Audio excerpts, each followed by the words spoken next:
আজকে একটা unique recipe আপনাদের সাথে আমি শেয়ার করতেছি। তাই ইউনিক বলতে কি জানেন, টমেটো দিয়ে চিংড়ি মাছ দিয়ে সবাই কিন্তু রেসিপি করেছেন, কিন্তু আমার মতো এরকম করে কে কে করেছেন রেসিপি বা বানাইছেন আমাকে জানাবেন। আসসালামু আলাইকুম, সবাই কেমন আছেন? আপনাদের সাথে আছি আমি, মা মেয়ে ঘরোয়া ব্লগ।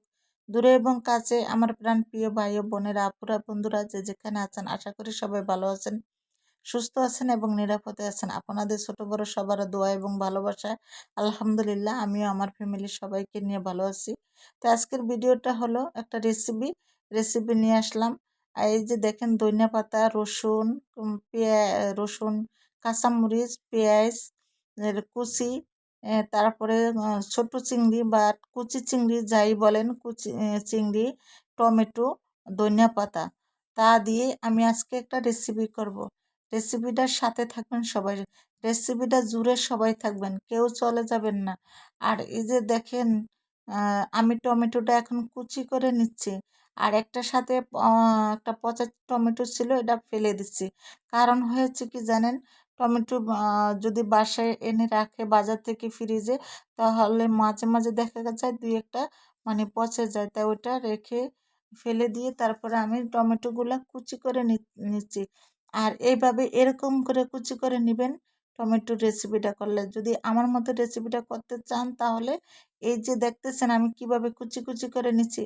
আর কাঁচামরিচগুলা ফালি দিয়ে নিচ্ছি, রসুনগুলা শিলপাটে একটু ছেঁচে নিচ্ছি, আর পেঁয়াজ কুচি করে নিচ্ছি। আর ছোট চিংড়ি হোক বা আরও একটু বড় চিংড়ি হোক, সমস্যা নাই, চিংড়ি মাছ হলেই হলো। আর এখন একটা কড়াই বসে কিছু সাদা তেল দিয়ে দিছি। আপনারা চাইলে সরষা তেল দিয়ে করতে পারবেন, আমি সরষা তেল দিয়ে করি নাই, আমি করেছি সাদা তেল দিয়ে। সাদা তেল তো বুঝছেনই, সোয়াবিন তেল। আবার সাদা তেল বললে বললে বুঝবেন যে সাদা তেল কেমন, তো সাদা তেল।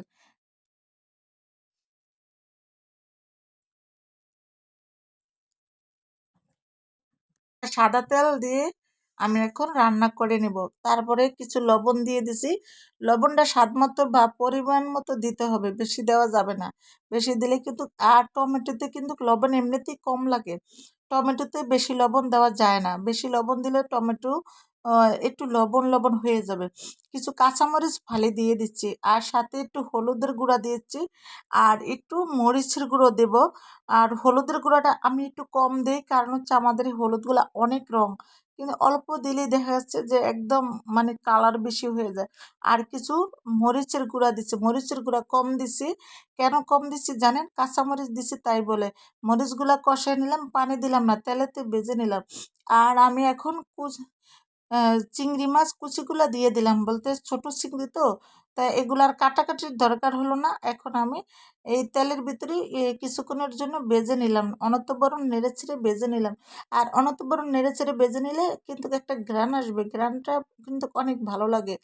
তাই এরকম করে সবাই চেষ্টা করবেন যে আমার মতো করে এই যে টমেটো চচ্চড়ি করতে। এটার নাম হলো টমেটো চচ্চড়ি। চচ্চড়িটা খেতে কিন্তু অনেক টেস্ট, অনেক ভালো লাগে। এই যে এখন আমি কি করলাম জানেন, যে মাছগুলা ভাজা হয়ে গেল, বাট মশলাটা কষানো হয়ে গেছে। এক কথায় দুটি একসাথে হয়ে গেল। তারপরে কি করলাম, আমি টমেটোগুলা দিয়ে দিলাম, দেখতেই তো পাচ্ছেন। দিয়ে অনর্থবরণ নেড়ে ছেড়ে দিলাম। অনর্থবরণ নেড়ে ছেড়ে দিলে কিন্তু আর কড়াইতে লাগবে না, আর এটার ভিতরে কোনো পানির কোনো প্রয়োজন হবে না।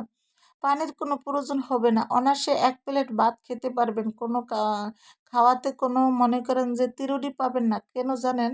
যে যে মনে করেন ভাত নাও খায় বা টমেটো নাও খায়, সেও একদম পছন্দ করে খাবে। কারণ হচ্ছে কি জানেন, যে এরা স্বাদে অন্যরকম। কিন্তু রান্নাটা জানতে হবে। যদি না জানিয়ে শুধু রানবেন যে খেতে ভালো লাগবে না, যে তাইলে তো হবে না। একটু রান্নাটা জানতে হবে। যে দুগা চিংড়ি মাছ দিচ্ছি, একটু পেঁয়াজ দিচ্ছি, কুচি দিচ্ছি, বাস হয়ে গেছে রান্না, সেটা না। কিন্তু দেখেন যে আমি কিভাবে করে রান্নাটা করেছি। এটা কিন্তু আমি এক সময় জানতাম না, আমিও শিখে নিছি আমার পাশের বাড়ির ভাবির থেকে আমি শিখে নিছি। আমি যখন গ্রামে আসছি গত বছর, তখন আমি দেখছি যে পাশের বাড়ির ভাবি এভাবে করে রান্না করছে। আর এখন কিন্তু পেঁয়াজ কুচি, রসুন কুচিটা একটু পরে দিছি। কেন জানেন? যে দিলে গ্রানটা থাকে, তাই সেজন্য। আর যদি একসাথে দিই থেকে অত বেশি গ্রানটা থাকে না, তাই সেজন্য আর কি আমি পরে রসুন কুচিটা দিয়ে দিচ্ছি। রসুন কুচিটা যত পরে দিবেন তত মানে টেস্টটা আরও বাড়বে, ঠিক আছে, মজাটা আরও বাড়বে। আর আমি এই ভিডিওটা কিন্তু গ্রামে থেকেই বানাইছি, আমি এখন বর্তমানে গ্রামে আছি, সবাই তো জানেন। যারা যারা আমার নিয়মিতভাবে ভিডিও দেখেন তারা কিন্তু সবাই জানেন যে আমি গ্রামে আছি। এটা দেখেন গ্রামে লার্কির চুলাই রান্না করতেছি। আসলে গ্রামে লার্কি চুলার রান্নাটাই অন্যরকম মজা, আলাদা। কারণ হচ্ছে কি, লার্কি চুলার খাওয়া দাওয়াটা বলতে অনেক ভালো লাগে। যে ভাত ডাল মাছ মাংস যাই তৈরি করুক কিন্তু অনেক ভালো লাগে। আর সাথে দিয়ে দিলাম কিছু ধনিয়া পাতা। ধনিয়া পাতা না দিলে, ধনিয়ার সিজনে তো ধনিয়া পাতা দিতেই হয়, তাই না? এখন তো ধনিয়া পাতার সিজন, তাই সেজন্য কিন্তু ধনিয়া পাতা দিতে হয়। আরেকটা কথা না বললেই নাই, কিন্তু আমার সব কিছু গ্রামের ভালো লাগে, কিন্তু ধনিয়া পাতাগুলো ভালো লাগে না। কিন্তু শহরে এক রকমের ধনিয়া পাতা আছে, চিরি চিরি পাতা, আমার কাছে ওই পাতাগুলো সবচেয়ে অনেক ভালো লাগে। আর গ্রামের পাতাগুলা বেশ ভালো লাগে, কিন্তু আসলে ওরকম কেমন জানি লতা লতা, আমার কাছে ভালো লাগে না। আমি তো যেহেতু আজকে ১.৫ মাসের মতো আমি গ্রামে আছি, তাই ১.৫ মাস পর্যন্ত আমি একদিন পরে পরে আমি ধনিয়া পাতা কিনছি। কিনলে কিন্তু আমার কাছে পছন্দ হয় না। আমি পুরা বাজার ঘুরে আমি ধনিয়া পাতা কিনতাম, কিনলে কিন্তু আমার কাছে পছন্দ হতো না। একবারে পছন্দ হইতো যেটা একদম গুঁড়া গুঁড়া পাতা, তা সেই পাতাটা পছন্দ হইতো। আর একটা পাতা আছে লতা লতা, লতা লতা পাতাগুলো আমার একদম পছন্দ হয় না। এখন আবার কিছু মানে লবণ টবণ সব কিছু টেস্ট করে নিলাম যে লবণ হয়েছে কিনা চেক করে নিলাম। কারণ হচ্ছে যে কোনো খাবারে লবণটা যদি ঠিক মতো হয় তাহলে কিন্তু রেসিপিটা অনেক সুন্দর হয় আর খেতেও অনেক মজা লাগে।